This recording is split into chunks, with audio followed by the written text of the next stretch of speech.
All right, so this will be the first video of moving into the new shop. The new shop is a 50 by 30 set up by Eversafe Buildings. Single door, single 10-foot door, no windows or anything like that. So the shop I built in order to be able to start finally working on the cars that I bought 5 years ago that I haven't done anything with. This car I purchased recently. It is a 91 GTA.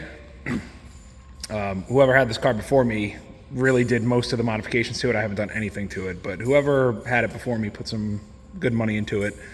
Dart 406, T56, Ford 9-inch in the back. Road Drift R wheels, which I'm not really a super fan of, but they'll do for now. Some damage to it. The spoiler's ruined. I gotta replace that. The hood's got some damage. It blew out a tire, which ruined this whole fender. So I have a new fender for it, new ground effect. The only one I'm missing is that front one. It's kind of a pain in the ass to get. But Hawks recreates them, but I heard they're not that great. So this car, working air conditioning, everything. Seats are reupholstered PDM seats. I mean, the interior is gorgeous in this thing. I haven't touched anything in it. The only thing I pretty much did was got the speedometer working because it's got a Dakota Digital box that wasn't working before, and replaced the trunk motor too because that was failing. Otherwise, replaced the taillights, which are not correct for this year, but the original ones were ruined and they're very difficult to get a hold of. They're just too expensive. Did the Hawks hinge bolts. And that's pretty much it on this one. Everything works on this car. So pretty much I have an Holley EFI system for it, a Terminator system, to fix all the wiring because it's carbureted and it's not very fun to drive right now. So that'll be all switched over eventually. And then this car I bought in New York. It is a 91 Z28. It's the basiest Z28 you could have gotten. It had the 2 1/4-inch exhaust, it's got rear drums. I mean, it's pretty much an RS with the Z28 body kit, basically the hood and the spoiler. 305 tune port automatic. Very low miles though. I think it has like 79,000 I think on it. When I bought it non-running. The person said that there might be a problem with the crankshaft. He sent me a video kind of prying on the crank pulley, and it kind of moved back and forth. So I towed it home, and it appeared that the crank pulley had started to crack and started to break, and some of the bolts had backed out. And when it broke, it took out the balancer with it. So I did a crank seal, pulley, and a balancer, and it fired right up.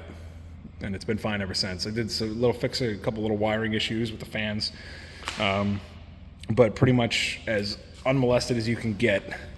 The T-tops were Lexan. Of course, I tightened them down because they were leaking and they shattered. So now they're glass. But the interior on this thing was in excellent shape for what it was.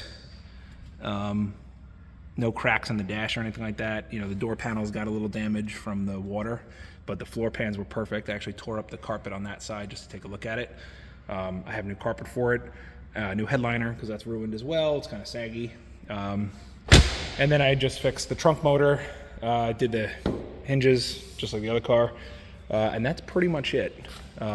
It had 2 1/4-inch exhaust. I threw on a stock 4th gen muffler and just recreated a 2 1/2-inch exhaust for it, tucked the pipes like stock, just to get it going.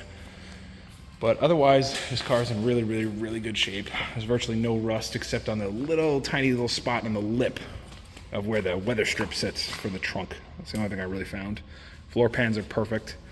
When I got it, it had like no power when I first started driving it.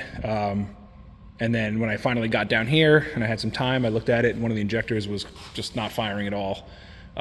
So I was able to clean them, sold those a 24 set. And then I took a set of Excel 30s, cleaned those, threw them on, and now it runs great. This car is my favorite by far. I mean, this is like my high school car. I had one of these when I was 17. It was a 1992 Z28 with a 350. I kind of want to build this car the way I would have in high school if I had the money. So this has a brand new Pro Charger D-Series in there for it. Set as 79-pound Racetronics injectors. I have the Holley 340 pump for it for both cars, actually. And this car will probably get a T56 that I have sitting in the garage as well. So I had an intake ported by Tony Knight off Facebook Marketplace. He's wonderful to deal with. I forget what his company's called, but he ported a stock intake for me, and it came out great. And that's kind of what I wanted. I wanted the nostalgic look of everything I had back then. So it's a 305 right now. There's a 4-bolt main 350 sitting in the other garage as well. That'll probably go into this. So this car's got big plans for this one. But again, like I said, my favorite by far. Got the Trailblazer SS over there. That's my daily. That'll probably sit in here as well. And then last but not least, the 97 Camaro SS. So this car I bought in New York as well. Bought it probably a couple months before I bought the red one, the red Z28. This car's a built motor, T56 car. I mean, I'm looking through this through a lens right now, and it looks way better on a lens than it does in person. But basically, when I bought the car, taillights were ruined. I pulled the back bumper off, and I guess a mouse had got into the frame rails over there and rotted the metal on the backside. So I had that all, I took it to a body shop, had them repair all of it, recreate the metal, repaint it, do everything, repaint the bumper. I have another 4th gen spoiler on it, though I like this one, obviously, because this one's unique to the 96 and 97. I have the 98 and above spoiler for it. I even have the center mount SLP exhaust, the lip spoiler, which I had repainted too, and then when it got transported, all the paint cracked. So they did a great job. And that's pretty much it. I bought this car 2000, I don't even know. I bought it in 2022, I think. I drove it once. I drove it home, and that was it. I never drove it again. It always had running issues. And then just recently, after Dustin Graham and I started working together to flash these cars. I was just bench testing his new flash unit for it. We bricked my ECU, and it wasn't a big deal because the car never moves anyway. Sent it off to him, and we found out that the stock ECU had a bunch of problems internally on it, which was probably causing the erratic running. So he fixed a few things. I bought an extra PCM. It ran much better. And then I put the other PCM in it, and now it runs pretty well. But PCM for Less tuned it back in the day. I have a 24X kit for it that I bought forever ago that will go into it.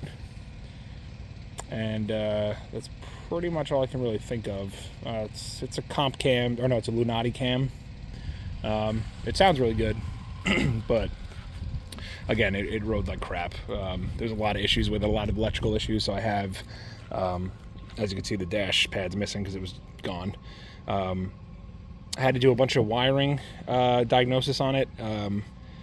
Determined that basically it has no communication with the ABS or the airbag. So I believe the internal harness, something's wrong with it. So it had a couple little cuts and things like that, and one of the fuse panel pieces was messed up, so I just bought a whole new dash harness for it that I'm going to put into it, and that's pretty much it. And then I'll convert it to the 24X, and then hopefully drive it would be nice. I really do love these cars. This was like my wallpaper when I was a kid, so I had the 91 Z28 as my car, but a couple of friends of mine had these that I loved growing up. So I always wanted one. I had a 96 SS before this. It was a convertible and it was automatic. It wasn't anything I wanted, but it was Arctic white, which I do like. I hate black, but it is what it is. It shows too many imperfections, and it's a pain in the ass to take care of. So I sold that car, switched over 24X, sold that car, and then was Camaro-less for quite a while until my wife finally let me buy one. So I bought this one, and then I bought the red one. This one's interior is in okay shape. I mean, it's not bad. It just needs a headliner. As you can see, it's in a million pieces due to taking it apart. But I mean, all in all, it's decent. The car has no air conditioning or anything like that, so there's a lot of things that needs to be fixed. When I bought it, I was able to find those mats, the originals. I think I bought like the last set. And then, yeah, excuse the mess. The car's a mess. So finally, it's going inside, so it'll be taken care of like it should be. Yeah, this car, I love this car too. It's been a good car. I had issues with the windows. Actually, I had to replace this door panel because a mouse had got in and it was just disgusting. So I replaced this door panel and then had to create the plate to reinforce the window regulator, because of course they all tear out because they're made of fiberglass. But yeah, so that's the beginning of this series. We got to get all this out of there. The last car, and it's really hard to see because it's a typical life gets in the way thing. Last car is a 68 Corvette I have. As you can see, Sniper EFI for that. That's going to go on there. There's the Pro Charger and all the Holley stuff. There's the 2 fuel pumps from Holley. So this is a 68 Corvette. I inherited this from my uncle, who, when I was growing up, this thing just sat in a shop just the way it is. Did not change at all. It was originally a 427 4-speed car. It's convertible. I bought this hardtop for it, though, so I was able to find one. The guy claimed it was a 68 one, but it's not. It's dated 69, and you can tell by the chrome ends, and then the glass is dated 69. But it is a 350. He blew it up, and I think it was off the road in 1984. Blew it up, and then I got it home. I towed it out of a C-box. It was a mess. It was in really bad shape. Towed it home. Actually got the gas tank. Gas was, despite sitting for however long, I mean, it was clean and all that. So I fired up the original 350, just sanded the points, did a couple of things to it, and it fired up. It ran like garbage. So I did, then it started ticking. So pulled the valve cover. It looked like somebody had mounted the rocker arm nuts upside down and all sorts of weird stuff. So it wallowed out a hole in the head from the push rod. So I did Edelbrock E Street heads on it, bumped the compression by like a point, going from like 76 to 64 cc heads. Did a dual plane, so it had a single plane torquer on it, and it had a Carter carb, but now it's got a Edelbrock AVS, I think it is. It runs okay. It runs all right, but it starts up every time. And then I redid all the engine harnesses in it too. So this car's got big plans for this. As you can see, this tire is pretty much flush right now. There's a spacer on that right now to just get an idea of where I need my back spacing and whatnot for wheels, but I basically have Jag Sport Stars for it. 10 inch in the back, 8 inch in the front. Car's going to be a bear to drive because it's manual steering, no AC, manual brakes. I'm going to leave it just the way it was. Twin turbo kit for it on the small block Chevy till it blows up. I also have a single turbo kit that was going to go on one of the F bodies, or it can go on this, either one. But this is just going to be a fun little ride. That's really just doing it to prove that I can. I want to learn how to do fiberglass work anyway, so this car will wind up getting some fiberglass work done to it. It needs a lot. It's not in very good shape. The floor pans are in pretty bad shape, even though they're fiberglass. But yeah, so this car eventually I'll get out of here once I start moving everything out, and then I'll get better images of this, give you a better description of it. But yeah, all this stuff's got to come out of here and go to the other garage and whatnot. So I'll make another part 2 video for that one. All right, I appreciate you watching.